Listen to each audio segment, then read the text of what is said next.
राजस्थान, जिसे हम अक्सर किलों, शौर्य और रेगिस्तान के नाम से जानते हैं, लेकिन इस धरती का एक दूसरा चेहरा भी है। एक ऐसा चेहरा जो दिखाई कम देता है, महसूस ज्यादा होता है। यहाँ कुछ जगहें ऐसी हैं जहां कदम रखते ही माहौल बदल जाता है। न कोई आवाज डराती है, न कोई परछाई पीछा करती है, फिर भी मन अपने आप सतर्क हो जाता है।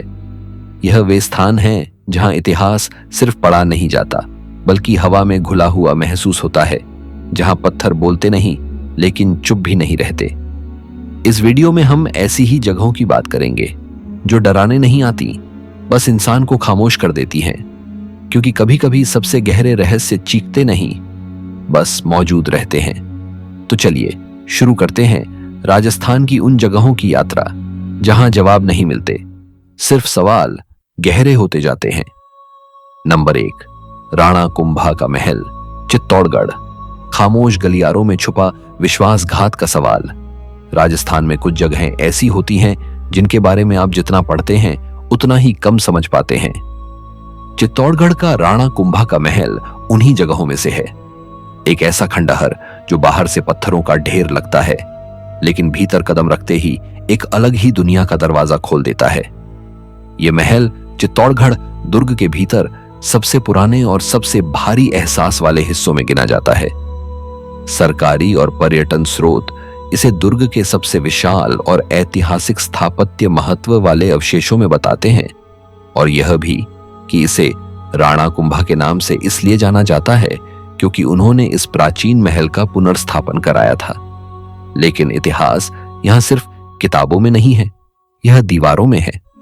सबसे पहले आपको इसकी बनावट ही असहज करती है। प्रवेश द्वारों के नाम, भीतर खुलता आंगन, टूटे हुए हिस्सों के बीच बचे हुए छज्जे और झरोखे, यह सब मिलकर ऐसा दृश्य बनाते हैं जैसे महल अभी भी किसी का इंतजार कर रहा हो। कई वर्णनों में इसकी छतरीदार बालकनियों की श्रृंखला को इसकी सबसे खास पहचान कहा गया है, मानो ये बालकनियां आज भी किसी राजसी निगाह को ढूंढ रही हों जो यहां से नीचे की दुनिया को देखती थी। और यहीं से शुरू होता है पहला रहस्य। यह महल जितना खुला दिखता है उतना ही भीतर से बंद लगता है।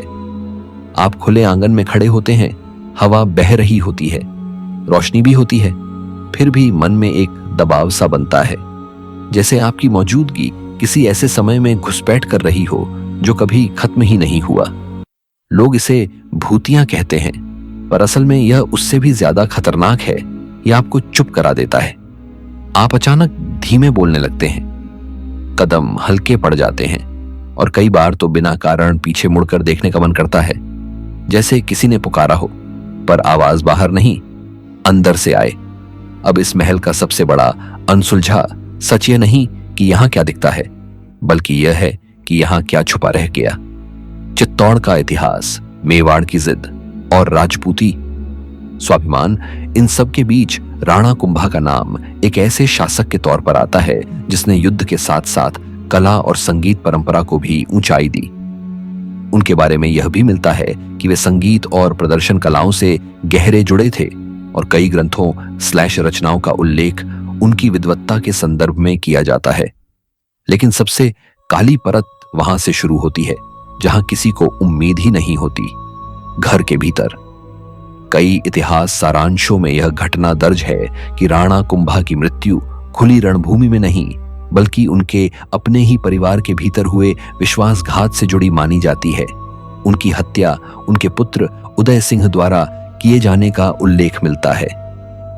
यही बिंदु इस कहानी को साधारण राजनीतिक संघर्ष से ऊपर उठा देता है, क्योंकि युद्ध में मारा गया राजा वीर गति बन जाता है, लेकिन प्रार्थना या निजी क्षणों में अपने ही रक्त के हाथों मारा गया राजा इतिहास में एक ऐसा छेद छोड़ जाता है जिसे समय भी नहीं भर पाता। और जब छेद नहीं भरता तो वही छेद कुछ तो है का दरवाजा बन जाता है। अब आप सोचिए, एक ऐसा शासक जिसकी पहचान शक्ति, निर्माण, संस्कृति और स्थायित्व से थी, उसकी मृत्यु का अंतिम दृश्य अगर भीतर हुआ तो उस भीतर की गूंज कहां जाएगी?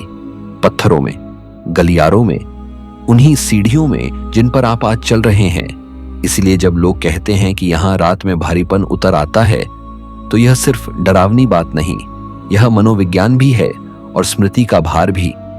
चित्तौड़गढ़ स्वयं एक विश्व धरोहर वाले समूह का हिस्सा है, यानी यह जगह केवल स्थानीय इतिहास नहीं, सभ्यता की सामूहिक स्मृति का हिस्सा है। और जहां सामूहिक स्मृति होती है वहां अनदेखा हमेशा ज्यादा भारी होता है। इस महल के साथ लोक कथाओं की एक दूसरी परत भी जुड़ती है, भूमिगत कक्षों की। कई यात्रा वर्णन और पर्यटन विवरण बताते हैं कि यहाँ भूमिगत तहखानों की बात की जाती है और उनसे जौहर की कथाएं जोड़ी जाती हैं। अब चाहे कोई इसे इतिहास माने, चाहे लोक विश्वास, सच्चाई यह है कि भूमिगत शब्द ही मन में एक डर पैदा कर देता है। जमीन के नीचे जहां रोशनी मर जाती है, हवा बदल जाती है और आवाजें अपनी ही परछाई बन जाती हैं, वहां कदम रखते ही इंसान का दिमाग सक्रिय नहीं, सतर्क हो जाता है और सतर्क दिमाग हर सन्नाटे को संदेश समझने लगता है। यही वह जगह है जहां भूतिया अनुभव जन्म लेते हैं, क्योंकि भूतिया होने के लिए किसी आकृति का दिखना जरूरी नहीं। कभी कभी सिर्फ हवा का बदल जाना, गूंज का अचानक बढ़ जाना या किसी टूटे कमरे में अपनी ही सांस की आवाज का तीखा हो जाना काफी होता है। इस महल में यह सब बहुत सहज है, क्योंकि संरचना खंडहर है लेकिन ऊर्जा पूर्ण है। आप एक कोने में खड़े होंगे तो कदमों की आवाज अलग लगेगी, दूसरे में जाएंगे तो वही आवाज किसी और दिशा से आती महसूस होगी। यह विज्ञान हो सकता है, पर जब आप अकेले हों, शाम का समय हो और सामने 1000 साल का इतिहास खड़ा हो, तब विज्ञान भी कहानी बन जाता है। और फिर आती है तीसरी परत, कहानियां जो लोगों की जुबान पर नहीं, उनकी आदतों में रहती हैं। कई लोग बताते हैं कि सूर्य ढलने के बाद यहां रुकना अजीब लगता है। यह वाक्य आपको साधारण लगेगा, लेकिन असल में यही सबसे डरावना वाक्य है। अजीब लगता है, क्योंकि अजीब का मतलब है आप कुछ समझ नहीं पा रहे, पर आप उसे नजरअंदाज भी नहीं कर पा रहे। यही अनसुलझापन रात का ईंधन बनता है। इस महल से जुड़ी एक लोकप्रिय कथा धारा यह भी है कि यहाँ एक महान स्त्री संस्कार की स्मृति और छाया है, जिसे लोग कभी रानी के रूप में, कभी अग्नि की प्रतिध्वनि के रूप में याद करते हैं। कुछ आधुनिक यात्रा ब्लॉग और कथात्मक लेख इस तरह के दावों का जिक्र करते हैं कि लोग यहाँ किसी स्त्री आकृति का अनुभव करते हैं या जले हुए चेहरे जैसी किसी छवि की बातें कहते हैं। यहां मैं आपको साफ बता दूं, ये दावे प्रमाण नहीं हैं, ये लोक स्मृति हैं।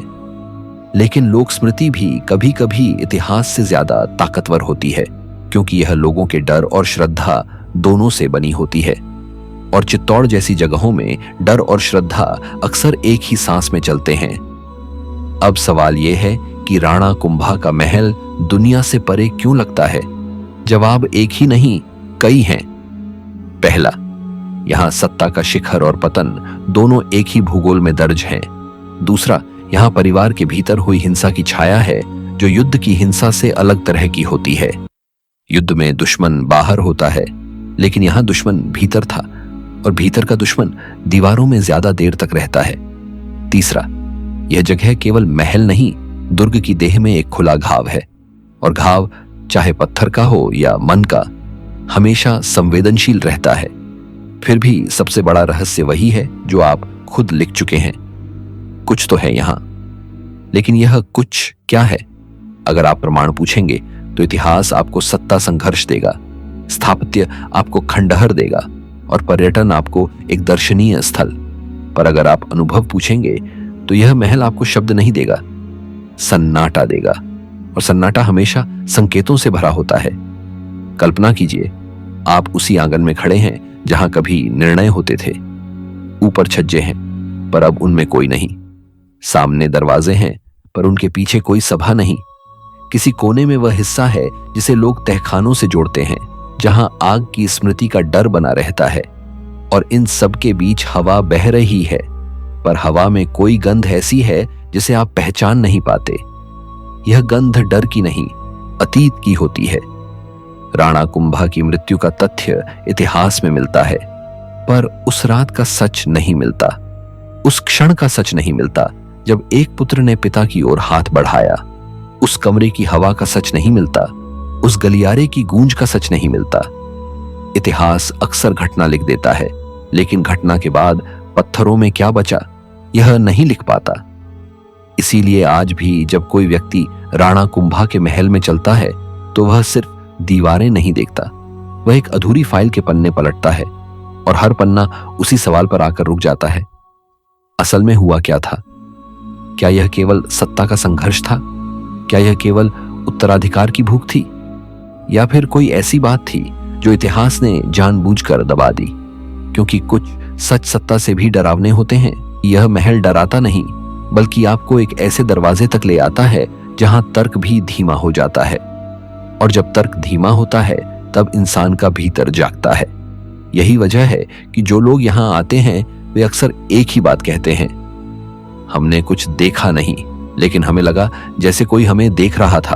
और शायद यही राणा कुंभा के महल का सबसे बड़ा रहस्य है। यहां भूत होने का प्रमाण नहीं, पर अनुपस्थिति का प्रमाण बहुत है। यहां आवाजों के होने का प्रमाण नहीं, पर गूंज का प्रमाण बहुत है। यहां किसी दूसरी दुनिया का दरवाजा दिखता नहीं, पर कई लोगों को लगता है जैसे पत्थरों के बीच कहीं एक पतली रेखा है और उस रेखा के उस पार इतिहास अभी भी जीवित है। क्योंकि इस महल में डर चीजों में नहीं, खालीपन में रहता है, और खालीपन ही वह भाषा है जिसे यह जगह सबसे अच्छी तरह बोलती है। नंबर 2, शेखावाटी की वीरान हवेलियां। समृद्धि के बाद बचा रहस्यमय सन्नाटा। शेखावाटी राजस्थान का वह इलाका जिसे लोग दूर से चित्रों की धरती कहकर निकल जाते हैं, लेकिन जो सच में भीतर उतरता है उसे लगता है जैसे वह किसी कस्बे में नहीं, किसी रुकी हुई सांस के अंदर चल रहा है। यहां की हवेलियां सिर्फ बड़े घर नहीं हैं, वे व्यापार, घमंड, कला और अचानक आए खालीपन की पत्थर पर लिखी हुई डायरी है। सरकारी पर्यटन विवरण नवलगढ़ और आसपास की हवेलियों को उनकी भित्तिचित्र परंपरा के लिए प्रसिद्ध बताता है, और यही बात शेखावाटी की पहचान बनाती है। कभी इन गलियों से ऊंटों के काफिले निकलते थे, सौदे होते थे, और दूर देशों तक पहुंचने वाले व्यापारियों ने अपनी संपन्नता को रंग बनाकर इन दीवारों पर उतार दिया। समय बदला तो व्यापार की दिशा भी बदली। शोध और संरक्षण से जुड़े लेख बताते हैं कि 19वीं शताब्दी के बाद अवसर समुद्री बंदरगाहों की ओर बढ़े। व्यापारी परिवार नए केंद्रों की तरफ चले गए, लेकिन अपनी जड़ों से जुड़े रहने के लिए वे शेखावाटी की हवेलियों में भित्तिचित्र बनवाते और संभालते रहे। फिर एक दिन यह संभालना धीमे धीमे छूटना बन गया। आज मंडावा, नवलगढ़, दुंडलोद, फतेहपुर और रामगढ़ जैसी जगहों में कई हवेलियां बंद पड़ी हैं। लकड़ी के दरवाजे डीले पड़ चुके हैं, नक्काशी पर धूल जम गई है और रंगीन चित्रों की चमक जगह जगह से उतर रही है। यात्रियों के विवरण में यह बात बार बार आती है कि अनेक हवेलियां परिवारों के फैलने और व्यापार केंद्र बदलने के कारण ताले में चली गईं और कई अब जर्जर अवस्था में हैं। पर शेखावाटी की वीरानी सामान्य खंडहर जैसी नहीं लगती, क्योंकि यहाँ खंडहर भी सजाया हुआ है, टूटा हुआ हिस्सा भी चित्रों से भरा है, और यही विरोधाभास मन को सबसे पहले छुपता है। आप बाहर की दीवार पर चमकीले चित्र देखते हैं, फिर भीतर कदम रखते हैं तो वही चित्र मध्यम रोशनी में ऐसे लगते हैं जैसे किसी ने उन्हें अभी अभी छोड़ दिया हो, जैसे समय ने यहाँ आधे रास्ते पर रुककर अपना हाथ खींच लिया हो। हवेली के भीतर घुसते ही एक अजीब तापमान महसूस होता है। बाहर धूप हो तब भी अंदर की हवा ठंडी पड़ जाती है, जैसे कमरे नहीं, किसी पुराने राज का पेड़ खुल गया हो। आंगन के बीच अक्सर पीपल या नीम का पेड़ होता है, ऊपर झरोखे होते हैं, और चारों तरफ दीवारों पर बने देव दरबार, घोड़ों की कतारें, लोक जीवन और परदेशी दृश्य एक साथ आपकी आंखों पर दबाव बनाते हैं। शेखावाटी की खासियत यही है कि इसे खुले कला आकाश के रूप में देखा जाता है। हाल के सांस्कृतिक आयोजनों और चर्चा में भी इसे भारत की सबसे बड़ी खुली कला दीर्घा की तरह वर्णित किया गया है। लेकिन जैसे ही बातचीत रात पर आती है, स्वर बदल जाता है। कुछ हवेलियों के बारे में स्थानीय लोग फुसफुसाकर बोलते हैं। मंडावा की एक दोहरी हवेली के बारे में यात्रियों ने लिखा है कि स्थानीय लोग उसे भूतिया कहकर बुलाते हैं। खाली आंगन, धूल, भीतर की ठंडक और किसी अनकहे डर का एहसास। यह अदालत का प्रमाण नहीं, पर यह वह लोक संकेत है जो पीढ़ी दर पीढ़ी चलता रहता है। और लोक संकेत का असर यही होता है कि वह आपको सीधे डराने की कोशिश नहीं करता, वह आपको धीमा कर देता है। वह कहता है, तेज मत चलो, यहां हर आवाज को समझने की कोशिश मत करो।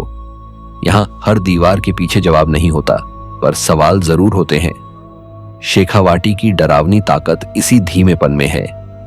यहां अचानक चीखें नहीं सुनाई देती, यहां बस लगता है कि आपके कदमों की आवाज किसी और की आवाज से मिल रही है।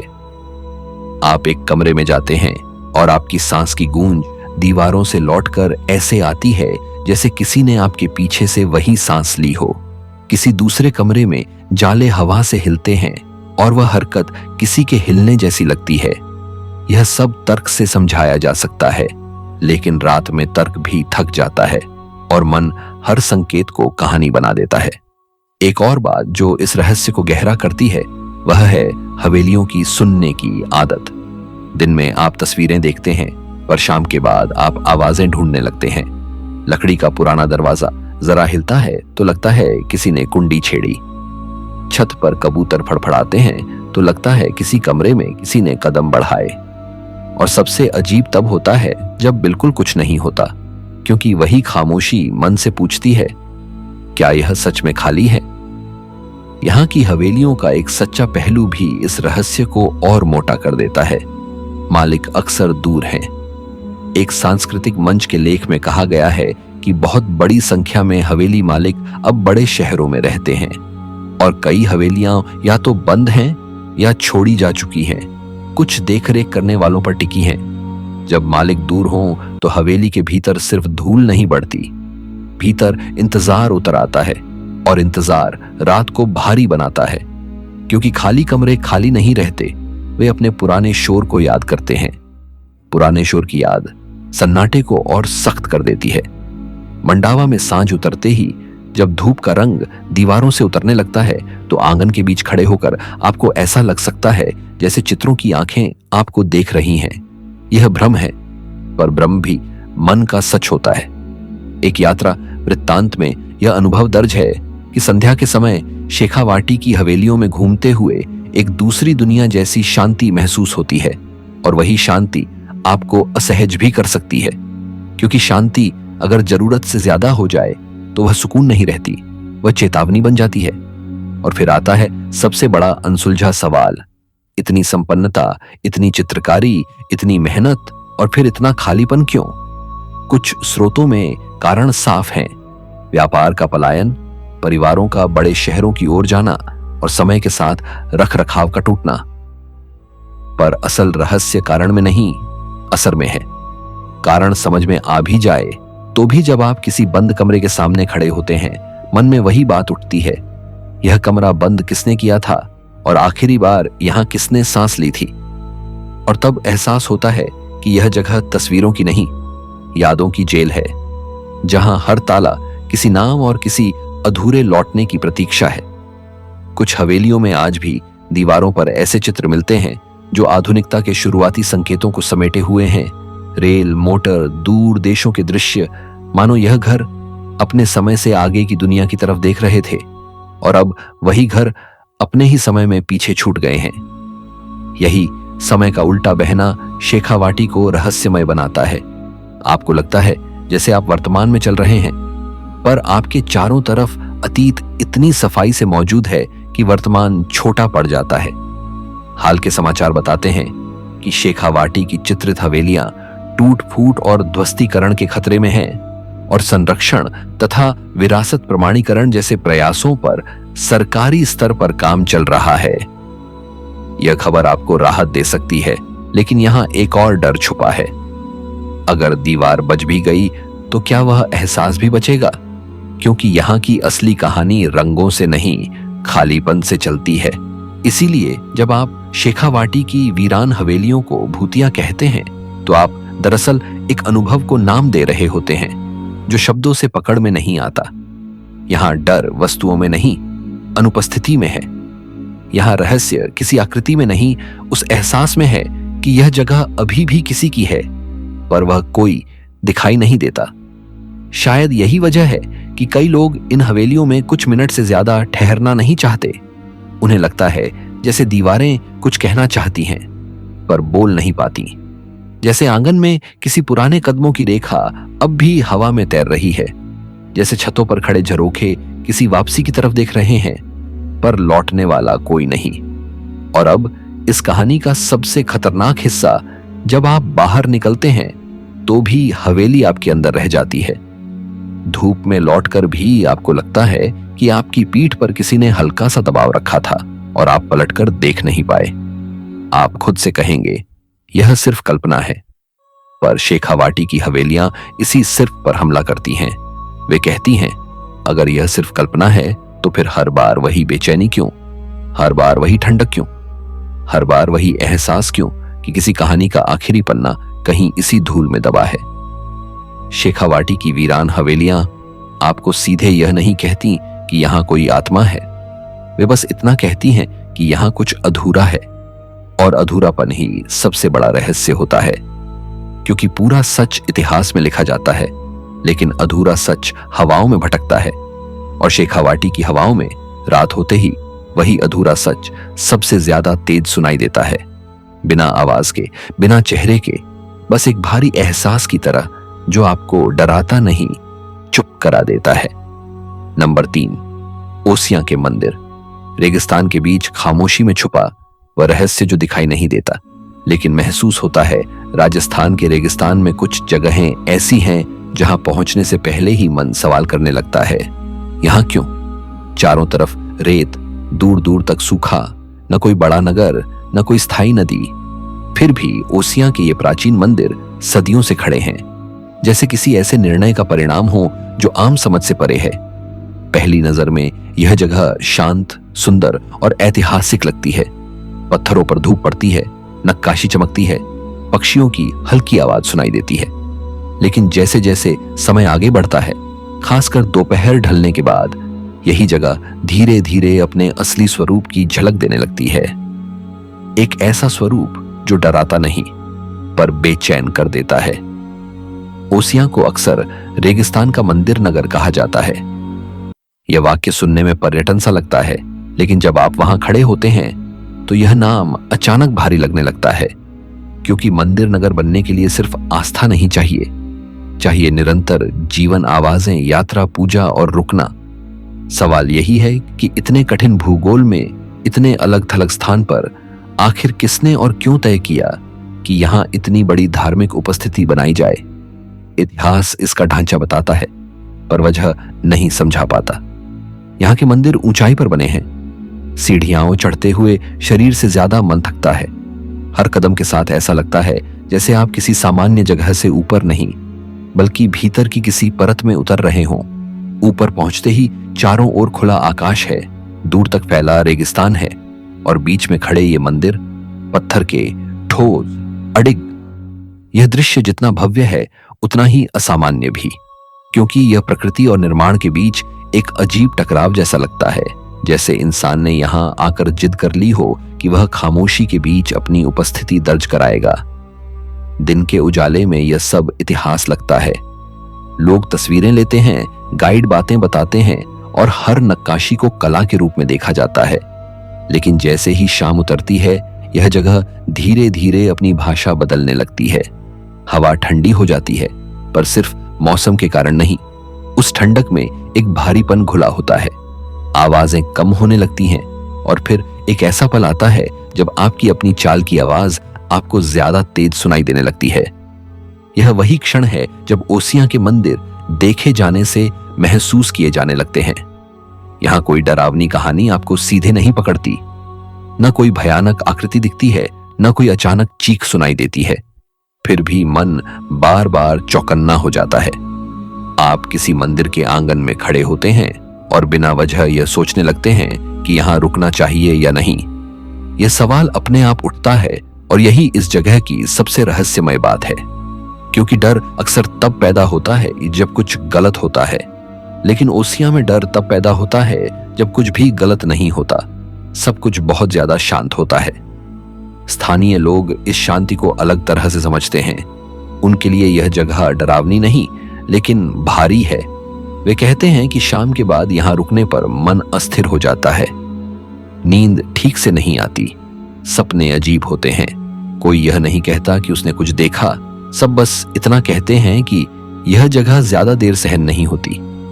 यह वाक्य अपने आप में एक चेतावनी जैसा है, क्योंकि अगर कोई जगह डरावनी होती तो लोग साफ कहते डर लगता है, लेकिन यहां लोग कहते हैं मन नहीं मानता। ओसियां के मंदिरों के बीच चलते हुए आपको बार बार यह एहसास होता है कि यह जगह खाली नहीं है, फिर भी यहां कोई दिखाई नहीं देता। यह खालीपन असल में खाली नहीं है, यह किसी पुराने प्रवाह का रुक जाना है। जैसे कभी यहां नियमित गतिविधि थी, पूजा थी, यात्रियों की आवाजें थीं, और फिर किसी मोड़ पर यह सब थम गया। लेकिन थमने के बाद भी उसकी गूंज पूरी तरह गई नहीं, वह पत्थरों में अटक गई। और पत्थर जब याद रखते हैं तो बहुत देर तक रखते हैं।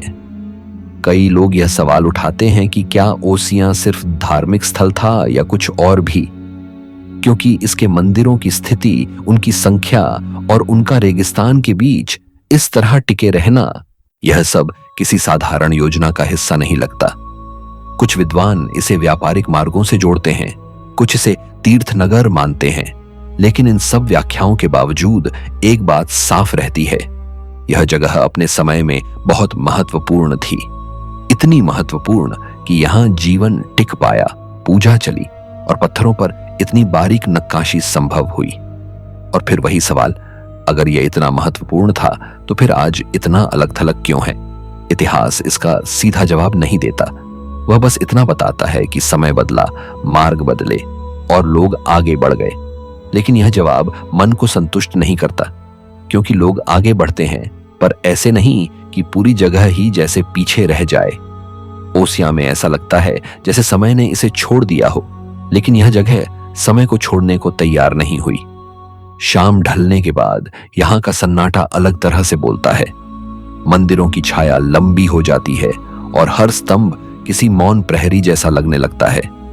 आप जब एक मंदिर से दूसरे की ओर बढ़ते हैं तो बीच का खुला स्थान अचानक बहुत बड़ा महसूस होने लगता है, जैसे आप किसी मंच पर चल रहे हों और दर्शक दिख नहीं रहे हों पर मौजूद हों। यही एहसास कई लोगों को असहज करता है, यह एहसास कि आप अकेले हैं लेकिन पूरी तरह अकेले नहीं। ओसिया की खामोशी का एक और पहलू है, यह खामोशी आपको बाहर नहीं भीतर की तरफ मुड़ती है। यहां खड़े होकर इंसान अपने सवालों से भाग नहीं पाता।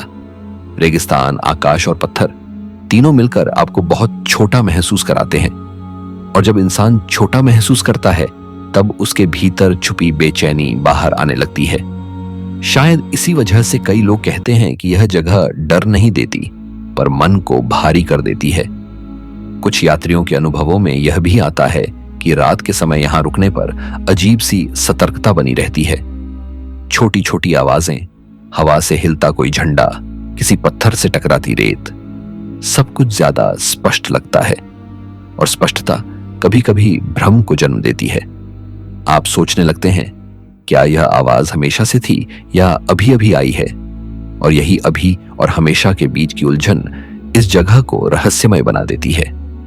ओसिया के मंदिरों के बारे में सबसे डरावनी बात यही है कि यहां डर का कोई केंद्र नहीं है। कोई एक कमरा नहीं, कोई एक कोना नहीं जहां आप कह सकें यहां कुछ है। यहां पूरा वातावरण ही सवाल बन जाता है, और जब डर पूरे वातावरण में फैल जाता है तब उससे बचना मुश्किल हो जाता है, क्योंकि आप किसी एक दिशा में भाग नहीं सकते। आप जहां भी खड़े होंगे वही एहसास आपके साथ रहेगा। यह जगह आपको यह भी सोचने पर मजबूर करती है कि आस्था आखिर होती क्या है। क्या आस्था सिर्फ पूजा, मंत्र और भीड़ में होती है, या फिर उस खामोशी में भी होती है जहां इंसान खुद से बात करने लगता है? ओसिया में आस्था का यही दूसरा रूप सामने आता है, एक ऐसा रूप जो शब्दों में नहीं, एहसास में मौजूद है। और एहसास अगर बहुत गहरा हो जाए तो डर की सीमा छू लेता है। जब कैमरा इन मंदिरों पर देर तक ठहरता है, टूटी सीढ़ियों पर, घिसे हुए पत्थरों पर और खुले आकाश के नीचे खड़े इन ढांचों पर, तो देखने वाला खुद से यही पूछता है कि क्या यह जगह सच में सिर्फ इतिहास है, या फिर यह किसी ऐसे अध्याय का अवशेष है जिसे हम समझ नहीं पाए? क्या यहां कभी ऐसा कुछ घटा था जिसने इस जगह को हमेशा के लिए बदल दिया, या फिर यह बदलाव धीरे धीरे हुआ? इतना धीरे कि उसकी गूंज आज भी यहां अटकी हुई है। ओसियां के मंदिरों का सबसे बड़ा रहस्य यही है कि यहां कोई स्पष्ट जवाब नहीं मिलता, न इतिहास से, न लोक कथाओं से, न अनुभव से। हर रास्ता आकर एक ही जगह रुक जाता है, खामोशी। और खामोशी जब बहुत पुरानी हो जाए तो वह सिर्फ आवाज की कमी नहीं रहती, वह एक अलग ही भाषा बन जाती है। शायद इसी वजह से ओसियां के मंदिर दुनिया से परे लगते हैं। वे न पूरी तरह अतीत में हैं, न पूरी तरह वर्तमान में। वे किसी बीच की अवस्था में अटके हुए हैं, जहां इंसान आता है, देखता है और बिना कुछ कहे लौट जाता है। और लौटते समय भी उसके मन में वही सवाल चलता रहता है, अगर यहां कुछ नहीं है तो फिर यह बेचैनी क्यों है? और अगर यहां कुछ है तो वह दिखाई क्यों नहीं देता? ओसियां आपको यह नहीं बताता कि यहां कोई आत्मा है, यह बस यह एहसास देता है कि यहां कुछ अधूरा है। और अधूरापन ही सबसे गहरा रहस्य होता है, क्योंकि पूरा सच इतिहास लिख देता है, लेकिन अधूरा सच जगहों में रह जाता है। और ओसियां के मंदिर रेगिस्तान के बीच खड़े होकर उसी अधूरे सच की रखवाली कर रहे हैं, बिना आवाज के, बिना चेतावनी के, बस एक ऐसे एहसास के साथ जो आपको डराता नहीं लेकिन देर तक चुप रखता है। इन जगहों की कहानी यहीं खत्म नहीं होती, क्योंकि कुछ स्थानों की असली ताकत यही होती है कि वे कैमरा बंद होने के बाद भी मन में बने रहते हैं। हमने न कोई दावा किया, न कोई फैसला सुनाया, बस उन एहसासों की बात की जो वहां जाकर खुद ब खुद पैदा हो जाते हैं। हो सकता है किसी को कुछ महसूस न हुआ हो, और हो सकता है किसी के लिए यह अनुभव बहुत भारी रहा हो। सच क्या है यह शायद कोई नहीं जानता, लेकिन इतना तय है कि कुछ जगहें डराने के लिए नहीं होती, वे बस इंसान को सोचने पर मजबूर कर देती हैं। अगर आपको ऐसी रहस्यमय, अनकही और महसूस की जाने वाली कहानियां पसंद आती हैं, तो इस यात्रा को यहीं मत रोकिए, क्योंकि आगे भी राजस्थान की धरती पर कई ऐसे सवाल आपका इंतजार कर रहे हैं जिनके जवाब शायद कभी नहीं मिलेंगे, लेकिन खामोशी हमेशा बनी रहेगी।